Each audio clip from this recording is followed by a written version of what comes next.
High court ಆದೇಶದಂತೆ ಶೃಂಗೇರಿ ವಿಧಾನಸಭಾ ಕ್ಷೇತ್ರದ ಅಂಚೆ ಮತಗಳ ಮರು ಎಣಿಕೆ ಕುರಿತು ಬಿಜೆಪಿ ಪರಾಜಿತ ಅಭ್ಯರ್ಥಿ ಡಿಎನ್ ಜೀವರಾಜ್ ಮಾಧ್ಯಮಗಳಿಗೆ ಮಾಹಿತಿ ನೀಡಿದ್ದು 2023ರ ಚುನಾವಣೆಯ ಮತ ಎಣಿಕೆ ಸಂದರ್ಭದಲ್ಲಿ ಅಂಚೆ ಮತಗಳ ಎಣಿಕೆಯನ್ನ ಇವಿಎಂ ಮತಗಳಿಗಿಂತ ಮೊದಲೇ ಮಾಡಬೇಕಿತ್ತು. ಆದರೆ ನಿಯಮದಂತೆ ಮಾಡದೆ 5 ಗಂಟೆಗಳ ನಂತರ ಎಣಿಕೆ ಮಾಡಲಾಗಿತ್ತು ಅಂತ ಜೀವರಾಜ್ ಆರೋಪಿಸಿದ್ದಾರೆ. ಆರಂಭದಲ್ಲಿ ತಾವು 40 ಮತಗಳ ಅಂತರದಿಂದ ಗೆದ್ದಿರೋದಾಗಿ ತಿಳಿದು ಬಂದಿತ್ತು. ಆದರೆ ನಂತರ ರಾಜೇಗೌಡರು 151 ಮತಗಳಿಂದ ಗೆದ್ದಿದ್ದಾರೆ ಅಂತ ಘೋಷಣೆ ಮಾಡಲಾಯಿತು. ಮರು ಎಣಿಕೆಗಾಗಿ ನೀಡಿದ ಮನವಿಯನ್ನ ಚುನಾವಣಾ ಅಧಿಕಾರಿಗಳು ರಿಜೆಕ್ಟ್ ಮಾಡಿದ್ರಿಂದ ಸಂವಿಧಾನಬದ್ಧವಾಗಿ ನ್ಯಾಯ ಪಡೆಯಲು ಹೈಕೋರ್ಟ್ ಮೆಟ್ಟಿಲೇರಿದ್ದಾಗಿ ಅವರು ತಿಳಿಸಿದ್ದಾರೆ. ಮೇ 13, 2023 ಸಂಜೆ ರೀಕೌಂಟಿಂಗಿಗೆ ಕೇಳಿದೆ. ಅವತ್ತಿನ ಚುನಾವಣಾಧಿಕಾರಿ ರೀಕೌಂಟಿಂಗ್ ಅನ್ನು ರಿಜೆಕ್ಟ್ ಮಾಡಿದರು. ಈ ದೇಶದ ಸಂವಿಧಾನ ಮತ್ತು ಕಾನೂನಿನ ಪ್ರಕಾರ ಪೋಸ್ಟಲ್ ಬ್ಯಾಲೆಟ್ಗಳು ಇವಿಎಂಗಿಂತ ಮುಂಚೆ ಕೌಂಟ್ ಆಗಬೇಕು.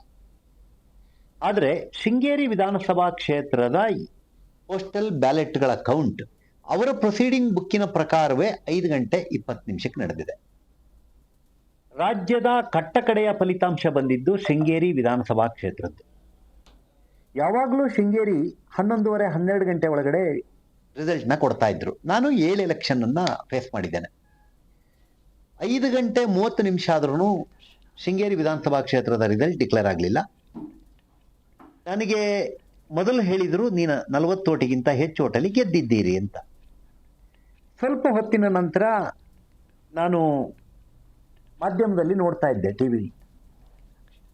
ಈಗ ನೋಡ್ತಾ ನಿಂತಿದ್ದಂಗೆ 40 ಓಟಲ್ಲಿ ಜೀವರಾಜ್ ಗೆದ್ದಿದ್ದಾನೆ ಅಂತ ಹೇಳಿದ ಕೂಡಲೇ ಈಗ ಪಬ್ಲಿಕ್ ಟಿವಿ ಎದುರುಗಡೆಯವರೇ ಇದ್ದಾರೆ. ಅವ್ರದೇ ಟಿವಿನಲ್ಲಿ ಒಂದು ಉದಾಹರಣೆಗೆ ಒಂದು ಹೆಸರು ಹೇಳಿದೆ, ಎಲ್ಲ ಟಿವಿಗಳಲ್ಲೂ ಬಂತು 151 ಮತಗಳ ಅಂತರದಿಂದ ರಾಜೇಗೌಡ ಗೆಲುವು ಅಂತ. ಈ 40ಕ್ಕೆ ಜೀವರಾಜ್ ಗೆದ್ದ ಅಂತ ಹೇಳಿದ್ರು, ಇದಕ್ಕಿದ್ದಂಗೆ 151 ಅಂದ್ರು. ನಾವು ಹೋಗಿ ರೀಕೌಂಟಿಂಗ್ ಕೊಡಿ ನಮಗೆ ಅಂತ ಕೇಳಿದ್ರೆ ನಾವು ಕೊಟ್ಟ 2 ಅರ್ಜಿಗಳನ್ನು ಪೆಂಡಿಂಗ್ ಇಟ್ಟು ಈಗಿನ ಶಾಸಕರಿಗೆ ಪ್ರಮಾಣ ಪತ್ರವನ್ನು ವಿತರಿಸಿದ್ರು. ಮೇ 13, 2023 ಸಂಜೆ